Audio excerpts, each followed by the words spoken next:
안녕하세요. 이번 시간에는 사전 중에서 영영사전과 영한사전 두 가지가 있습니다. 그런데 누구는 영영사전을 보라고 하고 누구는 영한사전을 보라고 얘기를 하는데요. 제가 오늘 정확하게 그 기준을 말씀을 드리도록 하겠습니다. 어떤 사람이 영영사전을 보는 것이 좋고 어떤 사람은 영한사전을 보는 것이 좋은가, 그 판단의 기준은 전혀 의외일지도 모르겠습니다만 바로 영어 듣기가 되는 사람과 안 되는 사람으로 구분을 할 수가 있습니다. 영어 듣기가 되는 사람은 영영사전을 봐도 괜찮습니다. 그러나 영어 듣기가 안 되는 사람은 그냥 영한사전을 보는 것이 더 낫다라고 할 수 있습니다. 여기서 말하는 영어 듣기라고 하는 것은 영화나 애니메이션, 방송과 같은 영어로 된 영상물을 듣고 따라할 수 있는 수준을 말합니다. 단순히 영어 어떤 원어민의 소리를 듣고 그 내용을 이해한다고 해서 듣기가 되는 것이 아니고, 영어 듣기가 된다라는 기준은 정확하게 듣고 따라할 수 있는 수준을 말씀드립니다.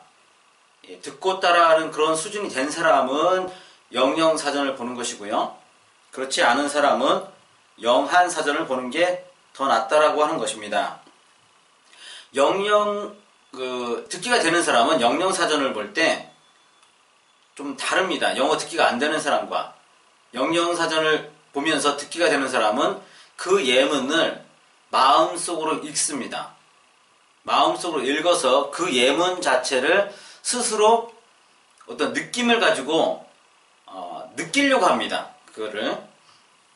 그 다음에 듣기가 되는 사람은 그 설명이나 또는 예문 자체를 암기를 할 수가 있습니다. 흔히 우리가 단어를 암기할 때 단어만 외우지 말고 그 옆에 있는 예문까지 외워라, 이런 말들을 하는데요. 이거는 말이 쉬워서 그런 거지 그렇게 간단한 문제가 아닙니다. 그런데 예문을 외울 수 있는 사람이 있다는 거죠. 바로 영어 듣기가 되는 사람은 예문을 외울 수 있습니다. 그러나 듣기가 안 되는 사람, 아까 말씀드렸죠. 듣기의 기준이 어떤 건지 잘 생각해 보시고요. 듣기가 안 된 사람은 예문을 외울 수가 없습니다. 그래서 단어 외우는 것, 그냥 뭐 참조를 하는 건 괜찮아요. 참조를 하는 건 당연히 뭐 가능하죠. 누구나. 그렇지만 예문을 암기하려고 하면 굉장히 벅찬 일이다 라고 말씀을 드립니다. 그 다음에 영한 사전을 보는 사람은 이제 그 듣기가 안 되는 사람인데요. 만약에 듣기가 안 된 상태에서 영영사전을 보는 사람들은 어떤 반응을 보이냐면, 그 문장, 영영사전, 롱레이나 코빌드와 같은, 콜린스 코빌드 같은 영영사전을 보면서 그 설명을 해석을 하게 돼 있습니다. 읽는 게 아니에요.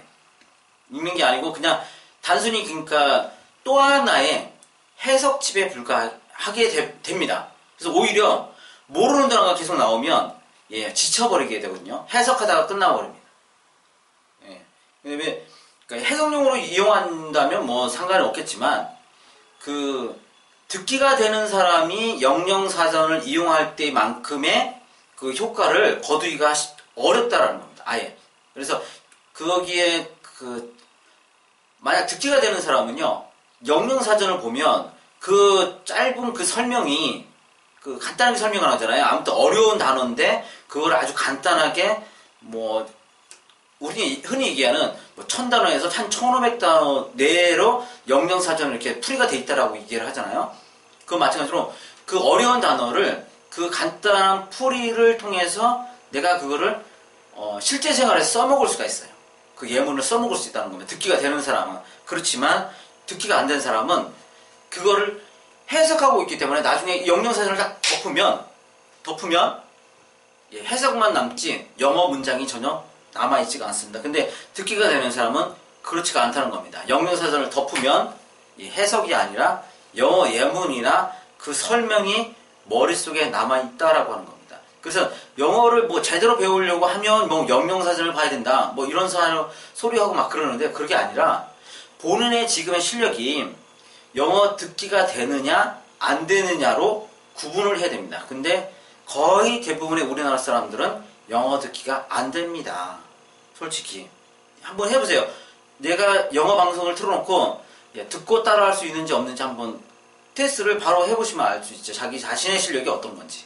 그래서 그냥 해석집으로 본다면 뭐 상관없습니다만 진짜 영영사전이 나의 그 영어 어휘를 제대로 알게 하는 것과 그 다음에 그 영영사전을 통해서 나의 영어 말하기까지 어떤 그 도움이 되는 그런 쪽으로 영영사전을 활용하기에는 그 듣기가 되지 않고는 어렵다라고 하는 겁니다. 그리고 영어 듣기가 되는 사람은 그런 쪽으로 영영사전을 활용할 수 있다라고 하는 겁니다. 그래서 누가 영영사전을 보느냐, 누가 영어사전을 보느냐, 뭐 말들이 굉장히 많습니다만 간단하면서 아주 정확한 기준이에요. 듣기가 되는 사람은 TV에 나오는 영화나 애니메이션을 듣고 따라할 수 있는 사람. 왜 그러냐면 듣기가 안 되면 읽기가 안 됩니다. 여기서 읽기도 여러분들이 아는 읽기가 아니고요. 진짜 읽기는 듣기가 돼서 수많은 소리를 들어서 그 소리가 내가 영어 글자를 봤을 때 그 소리가 떠올라야 됩니다. 떠올라서 읽는 게 바로 진짜 읽기거든요. 그냥 발음교를 배운다든가 파닉스를 배운다든가 이렇게 해서 뭐 글자를 조합해서 읽는 거는 그게 읽기가 아니고 그건 시험용 읽기고, 진짜 읽기는 머리에 이미 그 전에 들었던 소리, 영어 소리가 있어서 글자를 보면 그 소리가 생각이 나서 읽는 게 진짜 읽기입니다. 그러려면 듣기가 돼야 되는 거죠. 진짜 읽기를 하려면 듣기가 돼야 되는 거죠. 마치 뭐냐면 유행어와 같아요. 유행어를 내가 한 번이라도 들어봤기 때문에 유행어를 누군가 적어주면 내가 그 리듬이 생각나잖아요. 개그맨들이 하는 뭐 이상한 리듬, 그게 생각이 나서 나도 모르게 따라하면 사람들이 웃게 되는 거죠. 근데 유행어를 들어본 적이 없는 사람한테 유행어를 적어서 주면 그 사람은 절대 그 음을 따라서 할 수가 없죠. 한글을 아니까 그냥 읽을 수는 있습니다. 읽을 수는 있지만 그 리듬으로는 절대 읽을 수가 없는 거죠. 그와 마찬가지입니다. 읽기라고 하는 거는 이렇게 진짜 읽기가 있고 시험용 읽기가 있다라고 하는 겁니다. 그래서 영영사전을 보려면 듣기가 돼야 되는 거고, 듣기가 되는 사람은 진짜 읽기가 되기 때문에 영영사전에 나와 있는 그 설명이나 예문을 진짜 읽으면서 내 걸로 만들 수가 있다라고 하는 겁니다. 근데 듣기가 안 되는 사람은 영어 소리가 없다는 소리거든요, 결국은요. 그렇다면 어떻게 하겠습니까? 영어 소리가 없기 때문에 읽는 게 아니라 해석을 하고 있다. 그래갖고는 영영사전의 원래의 그 좋은 효과를 기대할 수 없다라고 하는 겁니다. 이렇게 해서 제가 영영사전과 영어사전, 뿌리 깊은 진짜 이거 논쟁이죠.